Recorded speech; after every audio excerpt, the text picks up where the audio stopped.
nimankan tabliiqa ah waxyaabay ku fiican yihiin waxaa ka mid ah nin dhallinyaro aan xaafadooda deganay raacay oo soo noqday oo muddo la socdaan ku wareedhe bal ii waran xaafadda maxaa hadda haysaan shaqo wuxuu yidhi xaafadda dadka joogo dhan baanu tiro koobnay haye maxaa samayseen dee dadka labaan u qaybinaa buu yidhi wax tukada iyo waxaan tukanin gartay waxaan tukanin isaga salaada lagala hadlaa buu yidhi iyo inuu tukado wixii tukadana war diinta xil baa kaa saaran baa loo sheegaa mas-uuliyadda diinta qaadoo faafi waa fikrad saxa waxaan tukanin in salaad loo sheegaa salaaddu waa rukunkii labaad ee ugu weynaa diinta islaamiga salaad haddii laga tegay ma diin baa hadhay dacwada kale la sheegaya waa maxay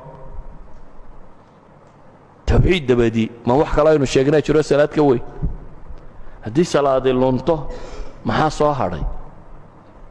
idan dadka maqaaxyaa laga kaxeeyo la dhaa warka haleeya tukada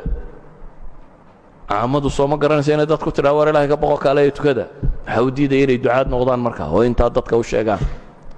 waxaanay garanayn qofku yuu sheegin war aanad hubin nebi maxamed baa yidhi ha iska odhanin warkaad hubto uun iyo intaad garanaysa xaqiiqo ku og tahay intaa sheeg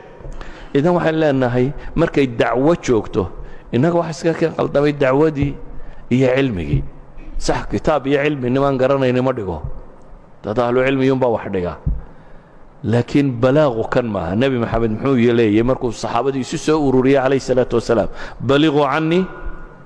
walow aaya baliquu cannii kitaab allahi oo dhan lama odhanin baliquu cannii walow aaya buu nebigu leeyay calayhi salaatu wasalaam hal aayadda ha noqota iga gaadhsiiya idan waxaynu leenahay qul haadihi sabiilii adcuu ila allahi calaa basiiratin ana waman ittabacanii waman axsanu qawla miman dacaa ila allah wacamila صaalixa waqaala inanii min almuslimiin inanii min alculamaa maaha inanii min almuslimiin nin leh ayaa daaci noqon karaya bale qur-aanku wuxuu inoo warramayaa xataa kuwa yaryar inay dacwad fulin karaan carruurtu ilahay qur-aanka wuxuu kaga warramayaa nin la yidhaha luqmaan alxakiim soo maaha hal qiso quru qur-aanka ku leeyahy luqmaan meel kale qur-aanka lagaga warramay suuratu luqmaan oo qura hal qiso quru ku leeyahy qisada uu inankiisa waaninayo inanka yare la waaninayo maxaa lagu yidhi